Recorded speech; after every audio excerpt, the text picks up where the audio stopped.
Hello my dear friends and students, welcome to English Max. जैसा कि आप सब लोगों को पहले से ही पता है, इस समय हम लोग CHSL 2023 का इंग्लिश का प्रीवियस पेपर सॉल्व कर रहे हैं। अच्छा, इसके पहले हम लोग 2022 का भी कर चुके हैं। आपको प्लेलिस्ट मिल जाएगी इसकी। और पेपर केवल CHSL ही नहीं बल्कि CGL 2022 और 23 का भी कर चुके हैं। स्टेनो 2023 का कर चुके हैं। CPO-SI का 23 का, ठीक, और IB का 23 का हो चुका है। MTS 2022 में जो पेपर हुआ था 21 वाला, वो हो गया है। और 22 वाला 23 में हुआ था, तो उसके भी आधे करा दिए, आधा बाकी है। इसके CHSL के बाद उसको भी करा देंगे। तो आज हमारा डिस्कशन है, डिस्कशन 9 अगस्त का। 9 अगस्त का शिफ्ट 4 है। 9 अगस्त का शिफ्ट 4 होने का मतलब हुआ कि ये होगा सेट नंबर 24। तो अगर हम 40 में से 24 माइनस करते हैं तो कितना बचता है? 40 में से 24 माइनस करेंगे तो अभी कितने होंगे आपके? 16 सेट और बाकी हुए। ठीक है, बाकी धीरे धीरे होता जा रहा है। तो PDF आप लोगों ने सॉल्व कर ही लिया होगा। जो लोग हमारे साथ आज पहली बार जुड़े हैं, आप लोगों को बता दें कि डिस्क्रिप्शन बॉक्स में लिंक दिया होगा, लिंक ऑफ PDF, वहाँ से आपको PDF का लिंक मिल जाएगा। और जब लिंक पे आप जाएंगे तो आप सीधे पहुँचेंगे हमारे टेलीग्राम चैनल पे। तो टेलीग्राम चैनल ज्वाइन कर लीजिएगा, आपको डेली दोपहर में पेपर मिल जाएगा। जो शाम को डिस्कशन कराएंगे उसका दोपहर में आपको डिस्कशन मिल जाएगा। आप उसको सॉल्व पहले किए रहिए, क्योंकि जब तक पहले नहीं सॉल्व करेंगे तब तक ये देखने का मज़ा नहीं आएगा। आप सॉल्व किए रहिए, फिर आप मिलाइए, और उसमें अप्रोच वगैरह आप चेंज करते रहिएगा, देखते रहिएगा ना कि हो सकता है जिस अप्रोच से आपने लगाया, अगर वो ज़्यादा सही अप्रोच आपको लगती है तो वो अपनाइए। और अगर जो हम बता रहे हैं पता लगा उससे कम समय लग रहा है हमारी वाली अप्रोच में, तो हमारी अपनाइए। कोई ज़रूरी नहीं कि आप हमारी ही अप्रोच बनाइए। आपका क्वेश्चन सही होना चाहिए। जो भी शॉर्ट कट आ रहा है, जिससे भी जल्दी हो जा रहा है, वो काम कर लीजिएगा। ठीक है, तो चलिए स्टार्ट करते हैं आज का डिस्कशन और देखते हैं आपका पहला क्वेश्चन स्क्रीन पर क्या है भैया। पहले क्वेश्चन में कह रहे हैं, देखो, दैट कैन सब्सटीट्यूट और इतना अंडरलाइन किया हुआ है, तो इसका मतलब हुआ कि अब इस अंडरलाइंड पोर्शन को इम्प्रूव करना है। अच्छा, नो इम्प्रूवमेंट का कोई ऑप्शन नहीं है, तो करना ही करना है फिलहाल। चलिए पढ़ते हैं। लिखा है कि Sheela tried for argue with him though she knew that it was of no use. Sheela ने कोशिश की उनसे बहस करने की, उनसे आर्गूमेंट करने की, तर्क करने की, हालांकि उसको पता था कि इसका कोई फ़ायदा नहीं है। ठीक है, तो ट्राई एक वर्ब है हमारी, ट्राई। ठीक है, तो ट्राई के बाद जो हमें दूसरी वर्ब आती है वो क्या होनी चाहिए? टू के साथ वर्ब की फर्स्ट फॉर्म होनी चाहिए। देखिए, दो कैटेगरी की वर्ब्स होती हैं। ठीक है, कुछ दो कैटेगरी की वर्ब होती है, मैं यहाँ आपको दिखा रहा हूँ। एक, जैसे मैं पूरा नहीं लिखूंगा तो बहुत लंबा लिस्ट हो जाएगा। एक वर्ब होती है एंजॉय, सुना होगा आपने, एंजॉय एक वर्ब है। और एक वर्ब है हमारी स्टॉप है। ठीक है, तो ऐसे ही कई सारी वर्ब हैं, जैसे पोस्टपोन है, डिले है। तो दो समझिए, इन दोनों के बाद, एंजॉय के बाद, स्टॉप के बाद जब भी दूसरी वर्ब आती है तो क्या होती है? वर्ब की ING फॉर्म में आती है। ऐसे ही कई सारी वर्ब हैं, जैसे डिसाइड है। ठीक है, डिसाइड है, ट्राई है, डिसाइड से रिलेटेड जितना भी, डिसाइड है, प्लान है, इंटेंड है, ये सब हो गया। और जिसे यहाँ ट्राई लिखा है तो ट्राई है और अटेम्प्ट है। ठीक है, इस तरह की हो गई। अच्छा, आर्डर, एडवाइस, रिक्वेस्ट है, ये सब हो गई। ठीक है, तो मतलब इसी कैटेगरी की बहुत सारी वर्ब हैं। फोर्स है, कंपेल है, जैसे फोर्स मतलब किसी के ऊपर दबाव डालना, फोर्स है, कंपेल है, इस तरह की एक्सेट्रा कर दे रहा हूँ। ये सारी वर्ब जो होती हैं, इनके बाद जब दूसरी वर्ब आती है तो टू के साथ वर्ब की फर्स्ट फॉर्म लगाई जाती है। अब इसी में से ट्राई, देखो यहाँ पे आई है ना ट्राई, ट्राई के बाद क्या लगेगा? फॉर आर्गू नहीं है, इसके बाद क्या लगना चाहिए? टू के साथ वर्ब की फर्स्ट फॉर्म। तो ये होगा आपका tried to argue with him, क्योंकि और इनमें से कोई नहीं आएगा। अच्छा, यहाँ ऑन लिखा है, यहाँ इन लिखा है, यहाँ ऑफ लिखा है, और उसके बाद वर्ब की फर्स्ट फॉर्म दे दिए हैं। जबकि एक रूल है कि टू के बाद वर्ब की फर्स्ट फॉर्म लगती है। टू के अलावा दुनिया का कोई भी प्रेपोजिशन दिया हो, at, on, in, for from, with, without, under, over, below, beneath, कुछ भी दिया हुआ है, कोई भी प्रेपोजिशन है, उसके बाद वर्ब की ING फॉर्म लगती है। ये फिक्स है बच्चा, 102%, 102 नहीं, 120% श्योर है, गारंटी है मेरी। हाँ, टू के बाद वर्ब की फर्स्ट फॉर्म आएगी। कुछ कंडीशंस ऐसी हैं जब टू के साथ वर्ब की ING फॉर्म लग जाती है, लेकिन हमेशा नहीं लगती है। 99% में टू के साथ फर्स्ट फॉर्म आएगी। ठीक है, चलिए, तो इसमें आंसर कौन सा हो गया आपका? पहला वाला होगा। थोड़ा लंबा डिस्कशन गया, क्योंकि कुछ इस तरह के कंसेप्ट आ जाते हैं ना। चलिए नेक्स्ट क्वेश्चन करते हैं, आपका क्वेश्चन नंबर 2। क्वेश्चन नंबर 2 में देखो, मोस्ट अप्रोप्रिएट इडियम बताना है। किसके लिए इडियम बताता है? जो गिवन सिचुएशन दी है उसके लिए।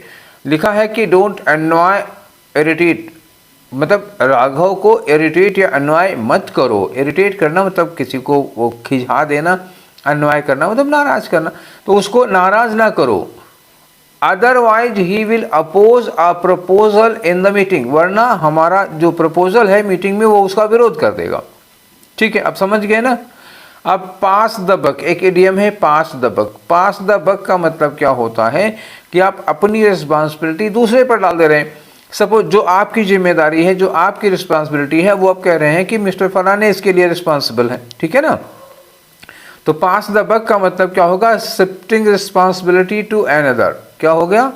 Shifting responsibility. अब मैं रेस्प लिखूंगा, आप समझ जाना इसको। रिस्पॉन्सिबिलिटी ऑन अदर, दूसरे के ऊपर आप रिस्पॉन्सिबिलिटी डाल दे रहे हैं, तो ये होता है पास द बक। अच्छा, pour oil on troubled water. हमेशा ध्यान देना, जब भी आपको इडियम में ट्रबल्ड वाटर मिले, कभी भी ट्रबल्ड वाटर मिले, तो ट्रबल्ड वाटर क्या होता है? जैसे समुद्र वगैरह में अगर पानी ट्रबल्ड हो जाता है, जिसका मतलब वहाँ पे डिस्टर्बेंस है। ठीक है ना, तो वो वहाँ पे डिस्टर्बेंस होगा। और उस पर जहाँ पर ट्रबल्ड पानी, अक्सर में एक बात कही जाती है कि जब अगर समुद्र का पानी डिस्टर्ब हो रहा हो, डिस्टर्बेंस हो समुद्र के पानी में, तो वहाँ पर ऑयल डाल दिया जाता है। ऑयल डाल दिया जाता है तो पानी जो होता है ना वहाँ का शांत हो जाता है। तो पोर वाटर ऑन ट्रबल्ड वाटर का मतलब डिस्टर्बेंस को क्या कर देना, आप काम डाउन कर दे रहे हो। जहाँ पे डिस्टर्बेंस है उसको क्या कर दो, पेसिफाई कर दे रहे हो, शांत कर दे रहे हो, काम डाउन कर दे रहे हो। जैसे किसी को गुस्सा है, उस पर को उसको आप शांत कर रहे हो, तो क्या होगा? Pour water, pour oil on troubled water. ठीक, अब समझ गए। रब इन द रॉन्ग वे। रब इन द रॉन्ग वे का मतलब होता है किसी को आप चिढ़ा रहे हैं, खिंचा रहे हैं। मतलब क्या हुआ? जो जिसे किसी को जिस तरह से रिस्पॉन्ड करना चाहिए, किसी को जिस तरह से रिस्पेक्ट करना चाहिए, आप उसका किसी के साथ जैसा बिहेव करना चाहिए, आप उसको उल्टा कर रहे हो। रॉन्ग वे मतलब आप उसको खिंचा रहे हैं, उसको इरिटेट कर रहे हैं। ठीक है, तो यही है आपका जो सुटेबल आंसर है, वो यही वाला होगा। लूज द ग्राउंड का मतलब क्या होता है? आधार खिसकना। चुनाव वगैरह होता है तो किसी पार्टी को कभी वोट कम मिल जाते हैं, किसी को ज़्यादा मिल जाते हैं, तो जो पार्टी वहाँ से जीती है पता लगा उसको कम मिल गए, तो क्या होता है? ही लॉस्ट द ग्राउंड, मतलब जनाधार घट गया है, किसी का सपोर्ट घट गया है। ठीक है, समझ गए। तो ये चीज़ होता है, मतलब कह सकते हो डिक्रीज द पॉपुलरिटी या सपोर्ट ऑफ समबडी, ऐसे हो जाएगा। ठीक है, नेक्स्ट अगला क्वेश्चन करो। तो ये हमारा क्वेश्चन नंबर 3 है। ठीक है, देखो क्वेश्चन नंबर 3 में क्या करना है? Select the antonym of the word repel. ये रिपेल एक वर्ड दिया हुआ है, इसको मुझे हाईलाइट कर देना चाहिए था, मतलब कर नहीं पाया, वो मिस्टेक हो गई है। मतलब समझ जाना आप लोग, तो आपके जो आपको भेजा था उसमें तो रहा होगा, ये बोल्ड में रहा होगा, या इसका कलर चेंज कर देते हैं यहाँ, या तो इन्वर्टेड कामा में कर देते हैं, या अंडरलाइन कर देते हैं। मतलब ये आपको डिस्कशन करा रहे हैं, इसमें नहीं कर पाए हैं, लेकिन आपको बता दे रहे हैं। रिपेल का मतलब क्या होता है? रिपेल देखो फिजिक्स में पढ़ा होगा, जब प्लस प्लस पास में करते हो तो दूर भागते हैं, माइनस माइनस पास में करोगे तो दूर भागें, प्लस माइनस करोगे तो अट्रैक्ट होते हैं। तो ये रिपल्सन, रिपेल करना मतलब दूर भगाना, और अपनी ओर खींचने को क्या कहोगे? दूर भगाने का अपनी ओर खींचना हो जाएगा। अपनी ओर खींचने का क्या होगा? अट्रैक्ट करना किसी को। ठीक है ना, किसी को आकर्षित करना। चलो, तो इसका अपोजिट यहाँ पे लगाना है। तो कोई लड़की है, उसकी bright blue eyes, her bright blue eyes मतलब एकदम नीली चमकदार आंखें, dash everyone in the party, हर किसी को पार्टी में अपनी ओर खींचती हैं। तो देखो यही अट्रैक्ट आया, देख लेते। डिस्गस्ट का मतलब क्या होता है? निराश करना, निराश तो कर नहीं रहे। अच्छा, वैसिलेट का मतलब होता है ना वेवर, डगमगाना, इरादा डगमगाना। जैसे सुबह कहते हैं चलेंगे, शाम को दोपहर में कहेंगे नहीं यार चल नहीं पाएंगे, फिर शाम को अच्छा ठीक है ले लेना चल लेंगे, फिर रात में पार्टी में जाने की बात है, अच्छा यार तुम जाओ आज मेरा मन नहीं है, पता लगा तुम पार्टी में पहुंचे, 2 पूड़ी खाए हो, तब तक आ गए महाराज दिखाई पड़ रहे हैं। तो ऐसे लोग होते हैं वैसिलेट करते हैं, इरादे एक इरादे पर टिके नहीं रहते। अट्रैक्ट जो आप ढूंढ रहे थे आपको आंसर मिल गया।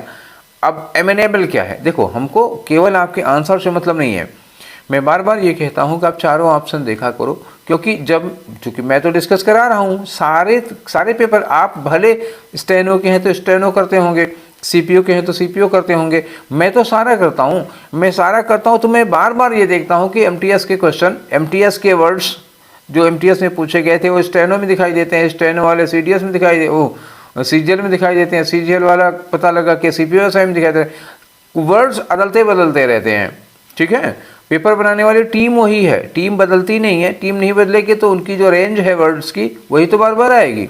अरे कभी क्वेश्चन है तो कभी ऑप्शन है, कभी ऑप्शन है तो कभी क्वेश्चन है, ठीक है, ऐसे होता रहता है। 2-4 वर्ड नए भी आ जाते हैं, ठीक है। तो अट्रैक्ट है, तो ये अभी आंसर तो पहली बार में भी बता सकता था, पर जानबूझ के नहीं बताया, क्योंकि इसमें 2 वर्ड, एक खास तौर से इस वर्ड के लिए मैं रुका हुआ था, यही वर्ड आपको बताना है। अमेनेबल, अमेनेबल का मतलब क्या होता है? एक वर्ड आपने पढ़ा होगा अमेंड करना। अमेंड करना मतलब क्या होता है? किसी चीज़ में संशोधन करना, सुधार करना। तो अमेनेबल का मतलब क्या हो जाएगा? अमेनेबल अगर किसी पर्सन के लिए यूज़ किया जाता है, that means a person who is open minded. एक ऐसा व्यक्ति है जो ओपन माइंडेड है, उसको आप कोई बात कहोगे तो वो ओपन माइंडेड ही आपकी बात को सुनता है, माने ना माने अलग बात है, लेकिन उसको सुनेगा। तो एक ऐसा व्यक्ति जो ओपन माइंडेड है, जो लोगों की बात को सुनता है, अगर आप कोई सजेशन दे रहे हैं आप, तो उसकी आपके सजेशन को कम से कम सुनेगा जरूर, माने वाले ना, ठीक है। चलिए नेक्स्ट क्वेश्चन करते हैं। आपका अगला क्वेश्चन है क्वेश्चन नंबर 4। तो क्वेश्चन नंबर 4 में क्या है? आपको एंटोनिम बताना है। किसका एंटोनिम बताना है? ल्यूडिक्रस का, ठीक है। तो ल्यूडिक्रस का क्या मतलब होता है बताओ? ल्यूडिक्रस का मतलब होता है मूर्ख। अब समझ रहे हो ना, फूलिश। और वर्ड बताने की ज़रूरत है? इसके तो साइनोनिम सबको पता होते हैं। फूलिश होता है, डफर होता है, इडियट होता है, वगैरह वगैरह, ठीक है। बहुत ज़्यादा जानते हो आप लोग, इसमें ज़्यादा बताने की जरूरत नहीं है। इसका एंटोनिम क्या होगा? समझदार होगा। तो ये रहा आपका एंटोनिम, वाइज। वाइज का मतलब क्या होगा? समझदार। दूसरा वर्ड होगा सेंसिबल होगा, वो भी समझदार। इंटेलिजेंट होगा, वो भी समझदार। चलिए इंसेन का मतलब समझ लो। इंसेन का मतलब होता है पागल। दूसरा वर्ड बताओ कोई? पागल का मैड हो सकता है, मैड, आउट ऑफ माइंड कह सकते हो। ये बेटे ठीक से चलो, नहीं तो यहाँ चलो, और क्या, मैड, ठीक है। और पैथेटिक का मतलब क्या होता है? एनी सीन दैट में rise mercy in your mind. कोई ऐसा दृश्य, कोई ऐसी कंडीशन जो आपके दिल में दया पैदा कर दे। तो इसको क्या कह सकते हो? करुणाजनक, दर्दनाक नहीं, दर्दनाक मत कहो, करुणाजनक कहो। जो आपके मन में करुणा, सिंपैथी, मतलब क्या हुआ, कंपैशन, सिंपैथी पैदा कर दे, उस सीन को कहते हैं पैथेटिक। बहुत ही कहते हैं बड़ा पैथेटिक सीन था, बड़ा दर्दनाक दृश्य था, सबके मन में दया पैदा हो गई, उसको कहते हैं करुणाजनक, पैथेटिक हो गया। नेक्स्ट वर्ड पे आ जाओ, क्वेश्चन नंबर 5 में क्या करना है? ये एक्टिव वॉइस में चेंज करना है आपको। लिखा क्या है? Was manufactured by the company. Was manufactured. देखो जब वर्ब की सेकेंड फॉर्म होती है तब हम लोग पैसिव वॉइस में वाज के साथ थर्ड फॉर्म लगाते हैं। अच्छा, जब थर्ड फॉर्म वाज के साथ थर्ड फॉर्म पहले ही दिया है, जिसका मतलब एक्टिव वॉइस में सेकेंड फॉर्म करना पड़ेगा। मतलब हम वाज हटा दें, मैन्युफैक्चरर लगा दें, और जो कंपनी इधर लिखा है कंपनी को इधर ले आके कर दो, ठीक है, हो गया हमारा काम। चलो, तो यहाँ लिखा है फैक्ट्री ओवरसीज वाज यूज्ड। अब वाज यूज्ड कहने लगाओगे, सीधे मैन्युफैक्चरर लगाओ, ये तो फिर से पैसिव वॉइस हो गई ना। अगला लिखो the company manufactured the car. हाँ ठीक है, ये वर्ब की सेकेंड फॉर्म लगी हुई है, ये पास्ट इंडेफिनिट टेंस हुआ, तो इसका चांस है होने का। आगे देख लो, द कार वाज बीइंग कहाँ से ले आओगे भाई? बीइंग यहाँ नहीं, वाज मैन्युफैक्चर्ड, फिर पैसिव वॉइस हो गई। तो आपके पास एक ही ऑप्शन बच रहा है, सेकेंड वाला, जो आपका यहाँ लग सकता हो। नेक्स्ट क्वेश्चन में आ जाओ, क्वेश्चन नंबर 6 में। तो 6 में क्या करना है? इडियम बताओ। एक स्टेटमेंट दिया हुआ है, इडियम है कि डूइंग थिंग्स इन अ हरी। मतलब क्या हुआ? जल्दबाजी में कोई काम करना। Does not give fruitful result. अगर आप कोई काम जल्दबाजी में करते हो तो आपको मनचाहा फ्रूटफुल रिजल्ट नहीं मिलेगा, ठीक।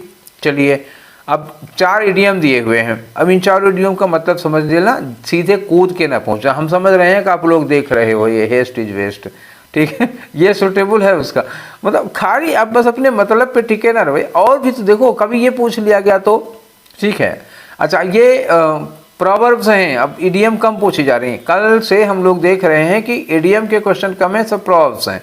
प्रोवर्ब्स का मतलब क्या हुआ? ये सब लोकोक्तियां हैं, पूरा सेंटेंस है। Nothing succeeds like success, nothing succeeds like success. मतलब कोई भी चीज़ उतना सफल नहीं होती है जितनी इसकी सफलता। अब ये फिलोसफिकल सेंटेंस हो गया, कहोगे इसका क्या मतलब हुआ? देखो अब समझा रहा हूँ। कोई भी चीज़ उतनी सफल नहीं होती है जितनी की सफलता। मतलब अगर आपके पास खूब पैसे हैं, आप सक्सेसफुल हैं, तो सक्सेस अपने आप सक्सेस की ओर ले जाएगी। सक्सेस लीड्स टू सक्सेस, सफलता की ओर ले जाती है। जो सफल व्यक्ति है उसके सफल होने के और ज़्यादा चांस होते हैं। जो असफल व्यक्ति है उसके सफल होने के चांस कम हो जाते हैं। एक तो पैसा नहीं होता, ऊपर से सपोर्ट नहीं होता, फिर कॉन्फिडेंस नहीं होता, तमाम सारी चीज़ें होती हैं ना। जैसे आपको एक जॉब मिल गई है, एक जॉब आप कर रहे हैं, उसके बाद इंटरव्यू देने जाएंगे तो बोल रहे इंटरव्यू देंगे, आपको डर ही नहीं है, नौकरी मिले चाहे ना मिले, बढ़ में जाए। ठीक, तो ये चीज़ होती है ना, वो कॉन्फिडेंस से रख जाता है, सफलता की ओर ले जाती है। ठीक है, समझ गए ना मतलब। अच्छा, still water run deep. Still water देखो दो तरह का होता है, एक फ्लोइंग वाटर होता है, बहता हुआ पानी होता है, एक स्टिल वाटर शांत पानी, एक जगह ठहरा हुआ पानी होता है। तो गहराई में कौन जाएगा? बहता हुआ पानी गहराई में जाएगा? बिल्कुल नहीं, वो तो बह जाएगा, बह के आगे निकल जाएगा, वो गहराई में कैसे जाएगा? जो ठहरा हुआ पानी है वो गहराई में जाएगा। लेकिन इसका मतलब जानते क्या होता है? इसका मतलब ये होता है, जैसे जो लोग जिनको नॉलेज बहुत होती है, जो गहरे होते हैं, वो शांत रहते हैं। समझ गए ना? जो लोग गहरे होते हैं, जिनको नॉलेज ज़्यादा होती है, वो शांत रहते हैं। ठीक, ये हो गया। हेस्ट इज वेस्ट, जल्दी का मतलब जल्दी में काम करोगे बर्बाद हो जाएगा, जितनी जल्दी करोगे वो बर्बादी में जाएगा। तो ये यही ऑप्शन था आपका। Wisdom is too high for a fool, Bible का ये प्रवर्ब है, बाइबल में है ये। गूगल पे डालोगे तो तुम्हें बाइबल के कोटेशन मिलेंगे, इसमें यही है, बाइबल का एक कोटेशन है। Wisdom is too high for a fool, मतलब एक मूर्ख आदमी के लिए जो विजडम है वो बहुत दूर की बात है, सोच भी नहीं सकता वो। अब ऐसे इसको यूज किया जाता है, जिससे कोई आदमी है, तो कोई आदमी है जिसको तुम अच्छी राय दे रहे हो, बढ़िया राय दे रहे हो, तो वो मान नहीं रहा है, मतलब वो जल्दबाजी शॉर्ट टर्म वाला चाहता है, तो तुम सीधे कहोगे ना wisdom is too high for a fool. एक बेवकूफ़ आदमी के लिए विजडम बहुत दूर की बात होती है। क्लियर हो गया? चलिए आगे चलते हैं। आंसर आपका कौन सा हो रहा था? थर्ड वाला। चलिए बढ़ते हैं आगे। अगला क्वेश्चन है आपका क्वेश्चन नंबर 7 में क्या करना है कि सेंटेंस को पैसिव वॉइस में बनाना है। द गारमेंट बिजनेस, ठीक है, हैज मेड आर्ची रिच। तो आर्ची कोई लड़की है, उसको गारमेंट के बिजनेस से अमीर कर दिया। तो हैज लगा हुआ है, हैज के साथ थर्ड फॉर्म होगी तो पैसिव वॉइस में क्या करेंगे हम लोग? हैज बीन करेंगे और वर्ब की थर्ड फॉर्म करोगे। तो आर्ची, अच्छा आर्ची इधर आ जाएगी, तो आर्ची सब में आगे है। अब हैज बीन ढूंढ लो आप। हैज बीन एक ही ऑप्शन में है, यहाँ हैव बीन दिया है भाई, आर्ची सिंगुलर है, उसके लिए हैव कैसे लगाओगे? अच्छा हैड कैसे होगा? हैज का हैड तो होता नहीं, डायरेक्ट से इनडायरेक्ट बनाते समय होता है। अच्छा इज मेड प्रेजेंट इंडिफिनिट का पैसिव बनता है, तो ये सब गलत हो गया, एक ही ऑप्शन है आपका, मतलब केवल हैज बीन, इतने से ही काम हो गया, सेंटेंस पूरा पढ़ना भी नहीं पड़ा। चलिए आगे चलते हैं। अगला क्वेश्चन आ जाओ, क्वेश्चन नंबर 8 में। देखने में क्या लग रहा है? खाली जगह भरने का, लेकिन भरना क्या है इसमें? एंटोनिम। किसका एंटोनिम भरना? ये ब्रैकेटेड पार्ट में दिया हुआ है। चिल का मतलब क्या होता है? एकदम ठंडा, कोल्ड। चिल का मतलब क्या होगा? कोल्ड एकदम, ठीक है, कोल्ड कह सकते हो, कूल। अच्छा कोल्ड कोई ऑब्जेक्ट होता है, वस्तु को क्या होती है? ठंडी। और कूल क्या होता है? बोलो। कूल होता है दिमाग, ठीक है। चलिए the chill of sun, sun chill कैसे होता है? अच्छा इसी का बदले में लगाना है वहाँ ना, इंप्रूव करना। The chill of the sun on his face was a welcome respite from the chilly morning air. अच्छा तो चिली मॉर्निंग एयर थी, एकदम ठंडी ठंडी सुबह थी, और उसके चेहरे पर जब सूरज की किरण पड़ रही थी तो थोड़ी सी गर्माहट मिली, तो ये चिल के बदले में गर्माहट लिखो। तो ग्लो नहीं है, देखो अभी आप कंफ्यूज कर जाओगे, चेहरे पे पड़ रही है तो तुम सोचोगे ग्लो हो रहा है, चमक रहा है, ये ग्लो की बात नहीं है, गर्माहट की बात हो रही है, ठीक है। तो ग्लो नहीं, कोल्ड चिली मॉर्निंग है ना। ब्लस मतलब सर से लाल हो जाना, ये तो होगा नहीं। ब्लस मतलब इसी ब्लस, जो मतलब ब्लस का मतलब होता है सर से लाल हो जाना, और इसी में ER लगा दो, ब्लसर। तो ब्लसर का मतलब जानते हो क्या होता है? लड़कियां या नहीं, और लड़कियां नहीं लगाती हैं, शादीशुदा महिलाएं लगाती हैं ना, यहाँ पे मतलब चेहरे पे गाल वाल पे लगाती हैं, लाल लाल हो जाता है जो, जिससे वहाँ पे यहाँ रेडिस करती हैं, ठीक है, तो वो ब्लसर होता है। तो ब्लस का मतलब शर्म से लाल होना। अब शर्म इतनी नहीं आती कि लाल हो जाए, तो उसको आर्टिफिशियल ढंग से लाल कर लेते हैं।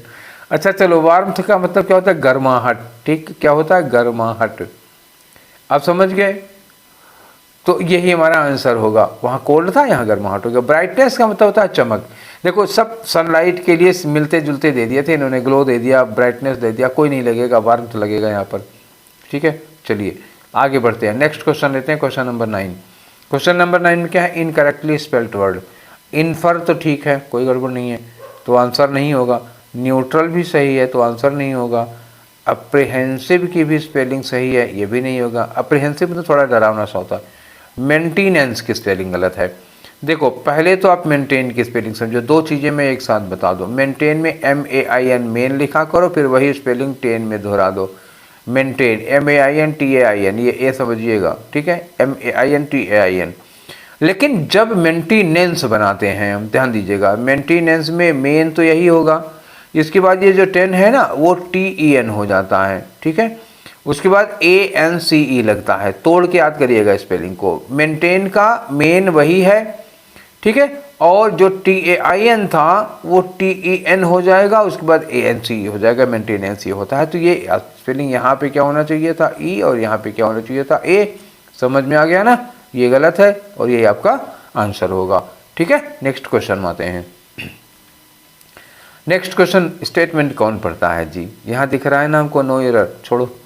आगे लिखा by virtue of the power given to the leader, leader को जो पावर दी गई थी उसकी वजह से the followers accepted his decision. अच्छा, तो ये जो बाय वर्चू ऑफ लिखा है ना बच्चा, ये OFF नहीं होता, O होता है, तो ये गलत हो गया, OFF। अच्छा, बाय वर्चू ऑफ का मतलब क्या होता है, बाय वर्चू ऑफ का मतलब होता है ऑन अकाउंट ऑफ। अब ऑन अकाउंट ऑफ जानते हो कि नहीं जानते हो, नहीं जानते हो तो दूसरा वर्ड बताऊं।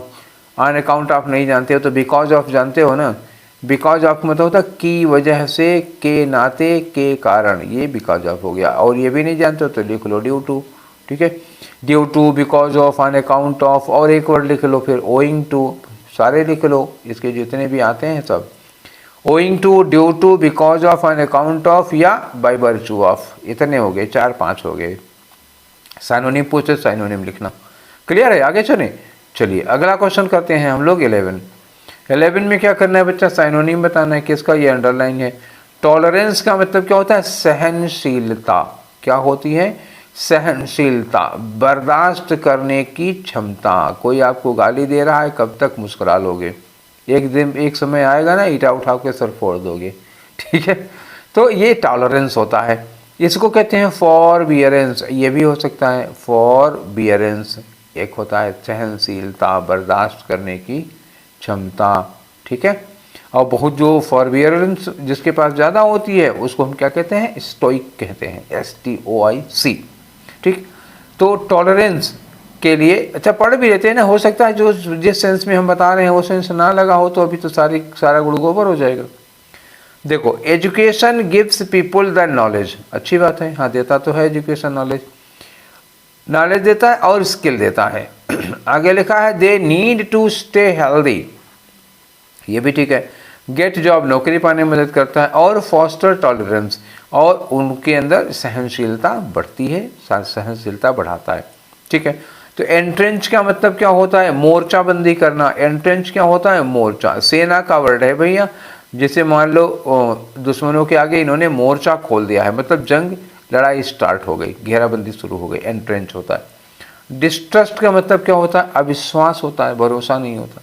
लेथर्जी का मतलब क्या होता है, लेथर्जी माने आलस्य होता है, आइडलनेस, IDLE लगा ना और उसके बाद नेस लगा दो, आइडलनेस या लेजीनेस कह सकते हो, ठीक है। और एंड्योरेंस का मतलब होता है टॉलरेंस, सहनशीलता। एंड्योरेंस का मतलब होता है फॉरबियरेंस। एक वर्ड लगा सकते हो पेशेंस भी, क्योंकि इसका साइनोनिम अगर पूछे तो इससे काम चल जाएगा, पेशेंस भी, ठीक है। ये धैर्य होता है, सहनशीलता ये भी है। तो आपका साइनोनिम क्या होगा, एंडोरेंस होगा, ठीक है ना। चले आगे, अगला क्वेश्चन है आपका 12 नंबर का। इसमें आपको बताना है एंटोनिम, किसका, बेनाइन का बताना है, ठीक है। एक बार पढ़ लेता हूँ इसको। The doctor assured Raman that the lump was benign. Lump का मतलब क्या होता है, कहीं गांठ वगैरह जैसे पड़ जाती है उसी को कहा जाता है ट्यूमर कह सकते हो, कहीं पे मांसपेशियाँ इकट्ठा हो जाती हैं ज़्यादा मात्रा, वो होता है लंप। तो डॉक्टर ने अश्योर किया रमन को कि जो लंप है वो बिनाइन है, which brought immense relief to both him and his family, और इससे उसको, रमन को और रमन के परिवार को बड़ी राहत मिली। तो उन्होंने कहा कि ये गांठ बिनाइन है। अच्छा, अब आप दो वर्ड देखो, ग्रीक भाषा का रूट वर्ड है, एक बेन होता है और एक मैल होता है, MAL, ठीक है। ये जो बेन जिसमें भी लग जाता है वो किसके लिए लगता है, गुड के लिए लगता है, हार्मलेस के लिए लगता है, और माल जो है वो बैड के लिए लगता है और हार्मफुल के लिए लगता है, ठीक है। तो बेन जैसे इसी से बनता है बेनिफिशियल, बेनिफिट, जो गुड होगा अच्छा होगा तो बेनिफिट होगा, बेनिफिशियल होगा, जिसको मिलेगा फ़ायदा मिलेगा वो बेनिफिशियरी हो जाता है, परोपकारी बिनिवोलेंट हो जाता है, ठीक है ना। तो अब बेनाइन का मतलब क्या हुआ, हार्मलेस, ठीक है, क्या होगा, बेनाइन क्या होता है, हार्मलेस, ये अच्छा है ना, तो हार्मलेस, ये एच नहीं है जी, एन है, ठीक है ना, समझ गए। बेनाइन का मतलब हार्मलेस, जो शरीर को नुकसान ना करे वो चीज़ होती है बेनाइन। और इसी को मैल से बना दो तो MAL लिखा है, इसी में MALIGN कर दो, मैलाइन कर दो, या मैलिग्नेंट कर दो, ठीक है, ये बेनिग्नेंट या मैलिग्नेंट ये कर दोगे तो क्या होता है, हार्मफुल फॉर हेल्थ, जो हेल्थ के लिए हार्मफुल है। तो ये मैलाइन दिया हुआ है तो इसका ये तो बेनाइन दिया है, मैलाइन या मैलिग्नेंट हो जाएगा। तो ये रहा आपका आंसर। अब जो और वर्ड बचे देख लो। हॉर्स का मतलब होता है कर्कश, किसी की आवाज़ ऐसी होती है, इतनी चुभती हुई होती है कि बड़े प्यार से हाल चाल पूछो तो लग रहा है गाली दे रहे हैं, गुस्से में डांट रहे हैं। रग्ड का मतलब क्या होता है, रफ, खुरदरा, खुरदरा होता है, कोर्स कह सकते हो, खुरदरा। हेल्दी का मतलब क्या होता है, एकदम से स्वस्थ होगा, ठीक है। नेक्स्ट क्वेश्चन में जाओ। अगला क्वेश्चन है हमारा कौन सा, करेक्ट ऑर्डर में लगाओ। ये देख कर लग रहा होगा ABCDE लगा हुआ है, पता लग गया होगा क्या कर रहा है। आगे लिखा है डिसरप्टेड, ये ठीक है, शुरुआत नहीं हो सकती। डिसरप्टेड कैसे, posing major threats to progress, मतलब प्रोग्रेस को, तरक्की को ढेर सारी खतरे पैदा करता हुआ, तो मतलब प्रोग्रेस के सामने खतरे, दिक्कतें खड़ी करके पोज करना, बड़ी बड़ी क्या कहते हैं, बड़े बड़े थ्रेट्स खड़ा करना। तो इस मतलब प्रोग्रेस से आगे अगर बड़े बड़े थ्रेट्स खड़ा करोगे तो क्या होगा, डिसरप्ट हो जाएगा। अब क्या चीज़ डिसरप्ट हुई है थोड़ी देर बाद देखोगे। देखो यहाँ डिसरप्टेड क्या है, वर्ब की थर्ड फॉर्म है। और अब यहाँ देखो तो यहाँ भी हैव बीन लगा हुआ है, यहाँ भी हैव बीन लगा है, इन्हीं किसी एक के बाद हैव बीन लगेगा, ये हैव बीन डिसरप्टेड, ठीक है। चलो अच्छा, अब यहाँ देखा कि global health systems, global health systems have been, देखते आगे देखते हैं, हेल्थ सर्विसेज हैव बीन, तो global health systems have been disrupted या global health services have been disrupted, तो दोनों फिट हो रहा है। अच्छा, एक ओवरवेल्म्ड यहाँ दिया, वर्ब की थर्ड फॉर्म यहाँ भी दी है, तो एक के बाद ओवरवेल्म्ड लगेगा, एक के बाद डिसरप्टेड लगेगा, ये बात क्लियर हो गई, समझ गए। अब आगे देख लो, यहाँ लिखा एंड मेनी एसेंशियल, आगे लिखा in fighting other daily disease, other deadly diseases. ओ अब समझ में आई बात। तो एक चीज़ समझ लो, ये जो प्रोग्रेस लिखा है, प्रोग्रेस किससे कनेक्ट होगा, प्रोग्रेस ग्लोबल के हेल्थ होगा नहीं, प्रोग्रेस हेल्थ होगा नहीं, प्रोग्रेस ओवरवेल्म्ड होगा ही नहीं, क्योंकि ये दो ए वाला और डी वाला, ये दोनों किसके, हैव बीन के बाद लगेंगे। लेकिन इस प्रोग्रेस के बाद आएगा प्रोग्रेस किस में, प्रोग्रेस इन डैश, तो प्रोग्रेस इन में ई लगेगा, ए के बाद ई लगना तय है, ये हमको एकदम फिक्स लिंक मिल गया है। तो ए के बाद ई देख लो किस में है, यहाँ ए लास्ट में है, ये नहीं होगा। ए के बाद ई इसमें दिया हुआ, यहाँ ए के बाद डी दिया है, नहीं होगा। यहाँ ए के बाद बी दिया है, नहीं होगा। अब यही क्रॉस चेक कर लो, ठीक है, BDCA चेक करो जरा, तो क्लियर हो रहा है कि नहीं हो रहा।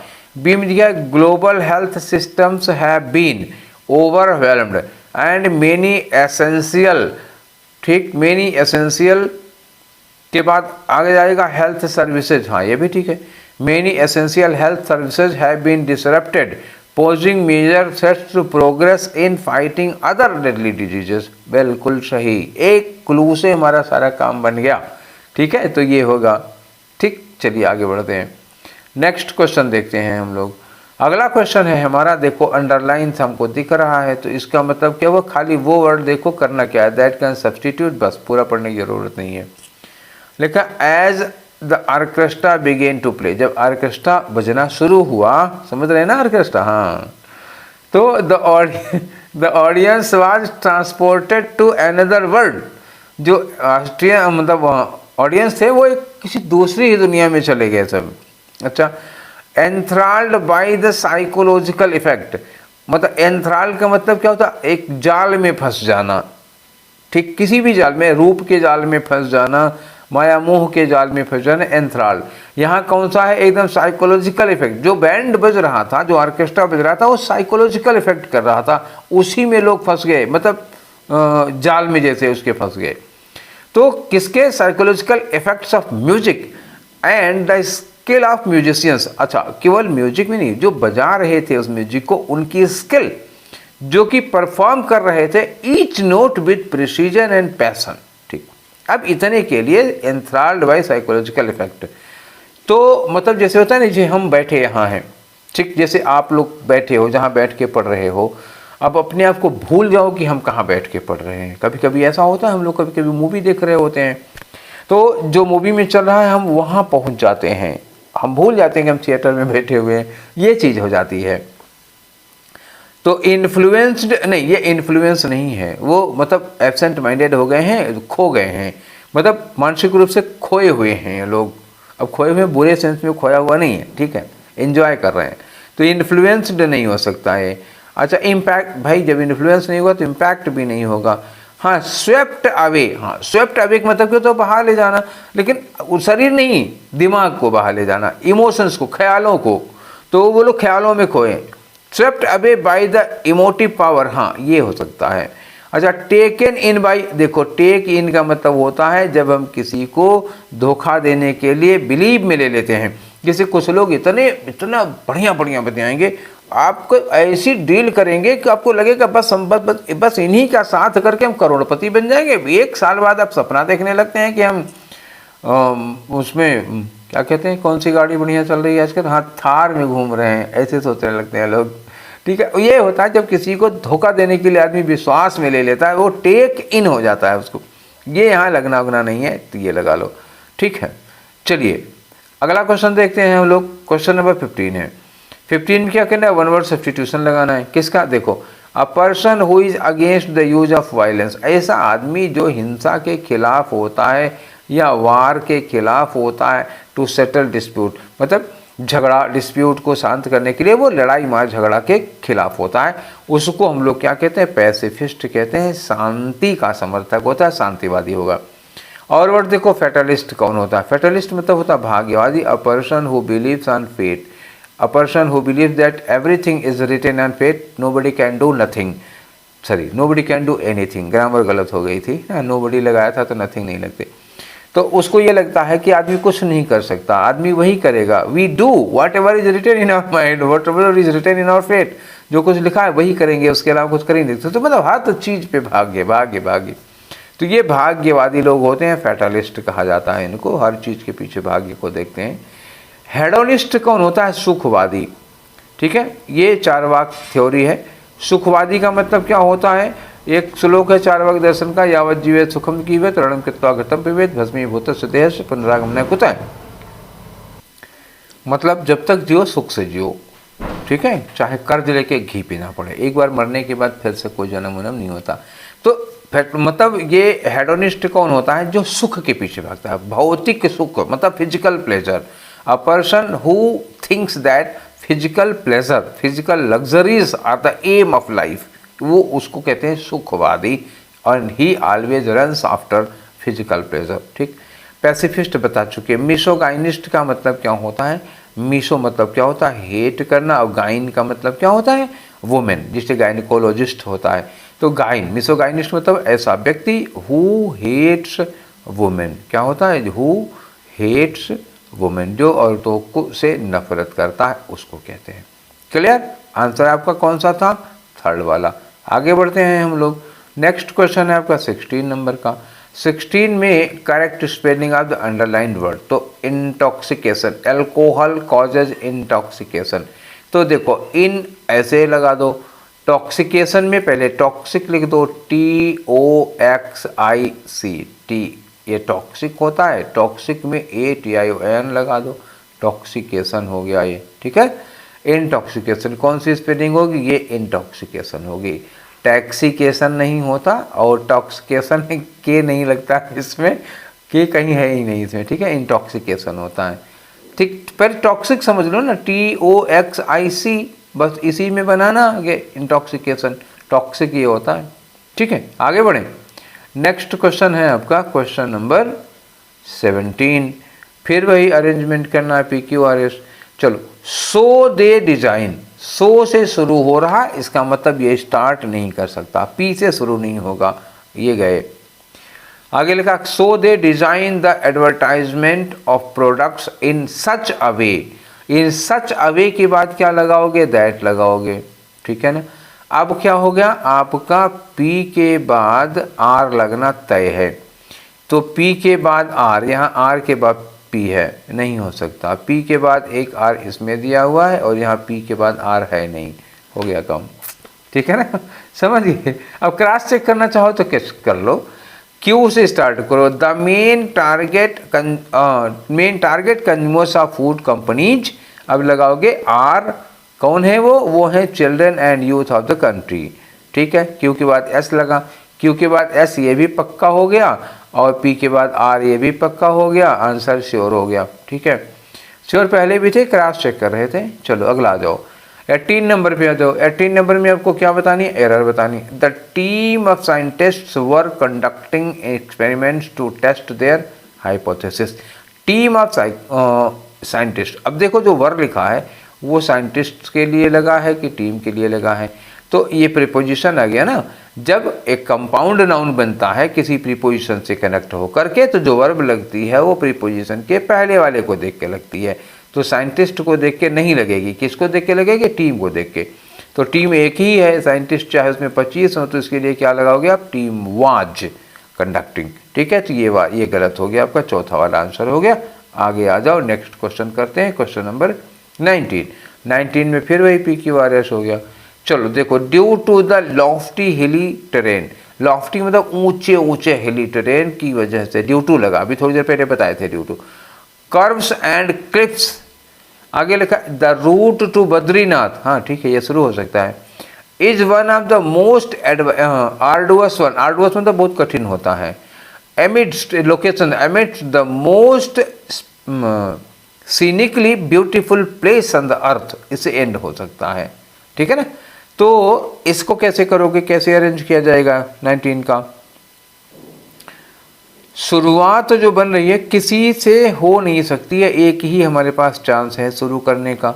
मैं इसको ज़रा क्लीन करूं क्योंकि कुछ ज़्यादा ही एक में खिचर पिचर हो रहा है। चलो अब देखते हैं ना हम लोग, ये रहा, तो ड्यू टू द पी, और लिखा है या तो पी से स्टार्ट करो, due to the lofty hill station, यहाँ से स्टार्ट नहीं हो रहा, ये बाद में लग पाएगा ना। क्लिप्स है, शुरुआत क्या होगी इसमें, the route to Badrinath is one of the most arduous, मतलब क्यू के बाद आर लगना पक्का हो गया, ये एक चीज ये हो गई, ठीक है। अब दो, आपको पी और एस सेट करना है, क्यू आर, पहले तो क्यू आर ढूंढो कहाँ, ये क्यू आर यहाँ पे दिया है, यहाँ क्यू आर दिया नहीं है, यहाँ भी पी आर दिया है, यहाँ पे क्यू आर दिया है, ठीक है। क्यू आर दिया है लेकिन पी से स्टार्ट नहीं हो सकता है, ठीक है ना, पी से स्टार्ट नहीं हो सकता तो फिर काट दो, ये चौथा वाला गया काम से। अब आपके पास कौन सा बच रहा है, पहला वाला, क्रॉस चेक करके देख लो। क्यू आर मतलब the route to Badrinath is one of the most arduous one, उसके बाद क्या लगाना है, पी। क्यों है आर्डुअस, क्यों है कठिन, क्यों है, ड्यू टू द होली, ये देखो ना कोई चीज़ बताए उसके बाद कारण, due to the lofty hilly terrain, curves and hill and cliffs. अब ये सब कहाँ हैं, इनका प्लेस बता रहे हैं, amidst the most scenically beautiful place on the earth, clear है, यही होगा, ठीक है। आगे बढ़ें, नेक्स्ट क्वेश्चन देखते हैं, क्वेश्चन नंबर 20। क्या करना है इसमें, एंटोनिम बताना है, किसका एंटोनिम बताना है, फिक्सेशन का एंटोनिम बताना है। तो फिक्सेशन का मतलब क्या होता है बताओ, देखो इसका ये बना किससे है, ये बना है फिक्स से, और फिक्स का मतलब क्या होता है, जैसे आपकी स्थिति एकदम से श्योर हो, जैसे सपोज करो मैच फिक्सिंग हो जाती है, ठीक है, तो आपका किसी और झुकाव हो जाता है, मतलब एक तरह से डिटर्मिनेशन हो जाता है कहीं पे, फिक्स हो जाना, ठीक है। तो फार्मूलेशन तो यहाँ पे कुछ मतलब लेना देना नहीं है, ना एंटोनिम है ना साइनोनिम है, उससे बहुत दूर है वो। इंडिफरेंस का मतलब क्या होता है, आप किसी और नहीं है, आप फिक्स नहीं है, मतलब किसी से अटैच नहीं है, आप कहीं से फिक्स नहीं है आप, ठीक है, आप एकदम इंडिफरेंट है, ना उनकी ओर ना इनकी ओर, दोनों ओर से न्यूट्रल है, ठीक है ना, मतलब प्रोटॉन है ना इलेक्ट्रॉन है आप न्यूट्रॉन है, तो एकदम इंडिफरेंट होगा। तो यही आपका एंटोनिम हो जाएगा। इंक्लाइनेशन तो फिक्सेशन हो जाएगा ना, आप किसी ओर झुके हुए हो तो मतलब आप फिक्स हो इस तरफ से या उस तरफ से, तो इंक्लाइंड हो जाओगे। रिफॉर्मेशन सुधार के लिए लगेगा, यहाँ कोई लेना देना नहीं है। ठीक है, तो आपका क्या आंसर हो जाएगा, 2 वाला इंडिफरेंस हो जाएगा। नेक्स्ट क्वेश्चन की ओर चलते हैं हम लोग। अच्छा, अगला क्वेश्चन क्या है आपका, क्वेश्चन नंबर 21 से 25। तो इसमें देखो बड़ा दूर दूर दिया हुआ है, बड़ा पैसेज है भाई, लेकिन चलो पढ़ता है, अब करना तो ही है ना, पढ़ना पड़ेगा। पढ़ो। लिखा the solar system is made up of sun, मतलब आसान है, समझ में आ जाएगा, पढ़ा हुआ मटेरियल है, फिलॉसफी नहीं है। Solar system is made up of sun, जो सोलर सिस्टम है किससे बना है, सन से बना है, प्लेनेट से बना है, मून से बना है, एस्टेरॉइड से बना है और कमेट से बना है।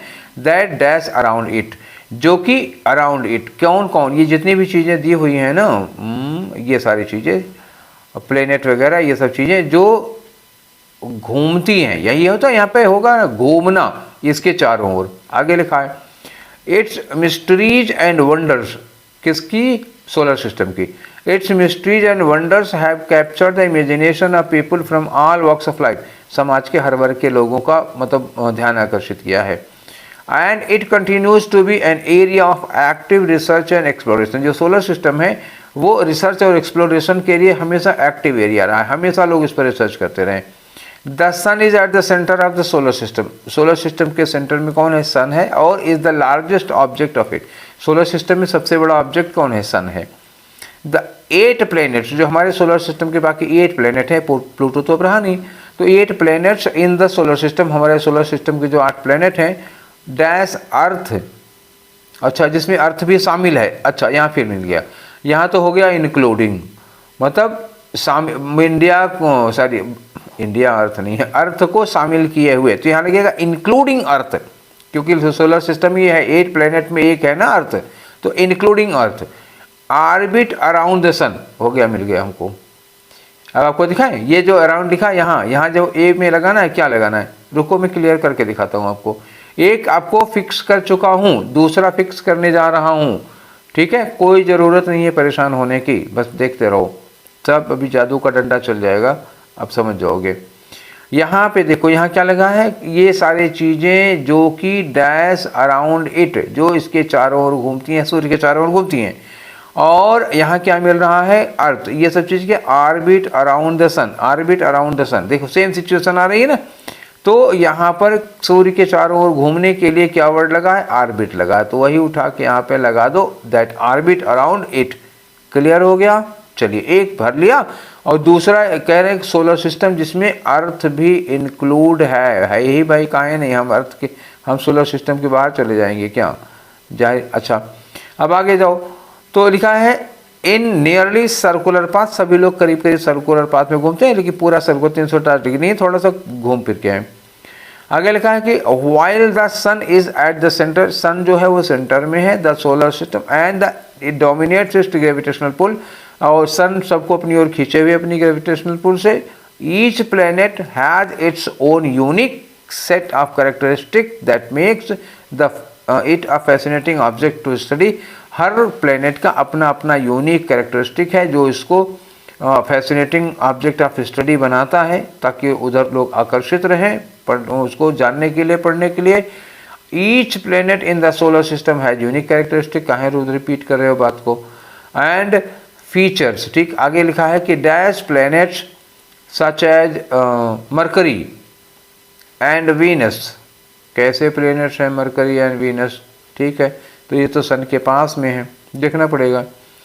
डैश प्लैनेट्स सच है, जैसे कि एग्जांपल दे रहे हैं, जैसे कि Mercury and Venus are small and rocky, जबकि दूसरी ओर अदर्स में लाइक जुपिटर एंड सैटर्न है, are much larger and made up of mostly of gas, ये दोनों जो हैं वो बड़े हैं और ज़्यादातर वो गैस के बने हुए हैं। आउटर प्लैनेट जो इनके बाहर हैं, ठीक है, तो जो आउटर प्लैनेट्स किसको कहते हैं, यूरेनस और नेपच्यून को कहते हैं। ये जो हैं दोनों प्लैनेट, ये क्या है, are dash as ice giants, इन्हें हम लोग आइस जाइंट के रूप में जानते हैं, मतलब बर्फ़ के पहाड़ या बर्फ़ के सिद्धानों के रूप में जानते हैं। तो यहाँ पे क्या होगा, आर नोन एज, या तीन वर्गीकरण कर दिया आपने, कुछ को गैसियस कह दिया और कुछ क्या कह दिए आपको, ये आइस जाइंट हो गए, और एक इसमें था, एक बड़े बड़े वाले हैं गैस से बने हुए हैं, और जो उनके नज़दीक हैं वो क्या हैं, लार्जर हैं। ठीक है, तो ये सारी चीज़ें हो गई। अब इन्होंने कहा कि जो वो क्या कहते हैं, कौन से, यूरेनस है और नेपच्यून है, ये क्या है, ये आइस जाइंट के रूप में जाने जाते हैं। अगर कहा कि बिकॉज दे कंटेन, क्यों आइस जाइंट के रूप में जाने जाते हैं, क्योंकि they contain more water, ammonia and methane than gas, क्योंकि ये इनमें गैस की अपेक्षा वाटर, अमोनिया, मीथेन ये सब ज़्यादा है। आगे लिखा है कि in addition to the planets, इन प्लैनेट्स के अलावा सोलर सिस्टम में also has numerous moons, asteroids and comets. These objects provide important dash about the formation and evolution of solar system। ये जो ऑब्जेक्ट्स हैं, मतलब स्टार हो गया, प्लेनेट हो गया, सैटेलाइट्स हो गए, मीटियर्स हो गए, कमेट्स हो गए, ये सब चीज़ें हमको एक डैश प्रोवाइड करती है, बहुत महत्वपूर्ण डैश चीज़ प्रोवाइड करती हैं कि हम यूनिवर्स और सोलर सिस्टम के एवोल्यूशन के बारे में जाने। तो यहाँ क्या होगा, एक हिंट देते हैं ना, ये लोग क्या देते हैं, कुछ हेल्प करते हैं, कुछ हिंट देते हैं। तो ऐसा वर्ड 5th नंबर पे लग जाएगा। क्लियर हो गया। अब चलो इसको मैं क्लियर कर देता हूँ, तब शुरू करता हूँ आगे कहानी। ये रहा आपका, साफ हो गया पेज। अब पहले वाले में भरते हैं। तो पहले वाले के लिए हमने आपको बताया ही था कि कहाँ क्या लगा है, ठीक है ना। यहाँ पे क्या लगा, ये ऑर्बिट यहाँ पे लगा लेंगे हम, और दूसरे वाले में क्या लगा पाओगे, यहाँ पे इंक्लूड जैसा कुछ मिल जाए हमको तो हमारा काम बन जाएगा। चलिए, अभी तो वो गैस था, यहाँ पे देखो ये मिल गया पहले में ऑर्बिट। फ्रॉम नहीं, फ्रॉम अराउंड नहीं होगा, के चारों ओर घूमने का सेंस था, तो ना फार्म होगा, ना स्टिक होगा, ना फ्लाई होगा, क्या होगा, ऑर्बिट। और ये मिला भी है नीचे, ऑर्बिट अराउंड। आगे लिखा है जिसमें अर्थ, सोलर सिस्टम जिसमें अर्थ भी शामिल है, तो शामिल है ना, एक्सक्लूड नहीं है। अर्थ सोलर सिस्टम में इंक्लूड है, एक्सक्लूड नहीं होगी। डाइल्यूट के पानी डाल के उसको पिघलाओगे, डीटा करोगे, डाइल्यूट नहीं है भाई। सब्जी नहीं है कि मेहमान बढ़ गया तो एक लोटा पानी गर्म करके डाल दिया। डिजोल्व, घुल नहीं जाएगी धरती, क्या होगी, इंक्लूडिंग होगी। ठीक है, नेक्स्ट वाले में आ जाओ। अब इन्होंने लिखा है कि फ्यू है, सम है, मेनी है, अलॉट है। फ्यू, सम, मेनी, अलॉट तीसरे नंबर के लिए लगाना है। यहाँ आ जाओ, देखो क्या लिखा है। Each planet in the solar system है यूनिक कैरेक्टरिस्टिक एंड फीचर। यहाँ लिखा है dash planets such as Mercury and Venus. दो ही तो हैं इसमें, तो दो ही हैं, तो बहुत ज़्यादा लगा भी तो नहीं सकते हो। तो दो हैं और बहुत ज़्यादा नहीं लगा सकते हैं, तो देखिए क्या लगाओगे, फ्यू लगाओगे। फ्यू निगेटिव सेंस में लगाया जाता है, यहाँ पे कोई निगेटिव सेंस नहीं है। अच्छा, सम लगा सकते हैं, हाँ लगा लेंगे। मेनी तो है ही नहीं, 8 कुल हैं, उसमें 2 की बात कर रहे हो तो मेनी कैसे हो जाएगा। अलॉट मतलब और ज़्यादा हो जाएगा, तो यहाँ पे सबसे सुटेबल क्या है, न बहुत ज़्यादा न बहुत कम में क्या आ जाएगा, सम आ जाएगा, तो सम लगा लो। नेक्स्ट ऑप्शन में आ जाओ, ये आपका कौन सा है, ऑप्शन नंबर 24। 24 में क्या करना है आपको, क्लासिफाइड है, मैग्नीफाइड है, और रेस्ट्रिक्टेड है, और इंडल्ज्ड है। तो दो ऐसे प्लैनेट जो आउटर प्लैनेट हैं, जिनको जाइंट प्लैनेट कहा जाता है, नेपच्यून और यूरेनस, ठीक है, उनको इस कैटेगरी में रखा गया है। तो किस कैटेगरी में रखा गया है, अच्छा अब देखो इनमें किसके बाद एज लगा सकते हो, मैग्नीफाइड एज, उनको इस रूप में बड़ा किया गया है कि मैग्नीफाई थोड़े नहीं किया गया है। और इंडल्स भी नहीं, इंडल्स के बाद क्या लगता है, इन लगता है, ये भी नहीं लगेगा, एज यहाँ लग नहीं पा रहा। रेस्ट्रिक्टेड, अब यहाँ रेस्ट्रिक्टेड का क्या मतलब, एज के रूप में उसको रेस्ट्रिक्ट किया गया नहीं, बल्कि उसको आइस जाइंट के रूप में क्लासिफाई किया गया है। ठीक है, आउटर प्लैनेट कहते हैं उनको। तो क्लासिफाइड के बाद ही एज लगा पाओगे, यही वाला लगेगा। ठीक है, और लास्ट वाले में क्या कहे थे कि ये जो हमारे सन के चारों ओर घूमने वाली चीज़ें हैं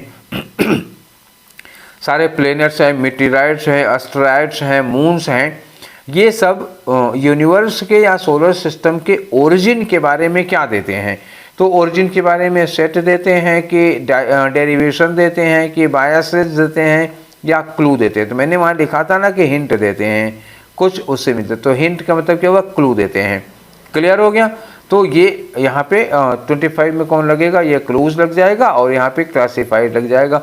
ठीक, तो ये हमारे कितने क्वेश्चन हो गए, 25 क्वेश्चन हो गया। आज सेट नंबर कौन सा था हमारा, 24। ठीक है, ये 24 हो गया। क्लियर हो गया। चलिए, तो आज का सेशन यहीं पर वाइंड अप करते हैं।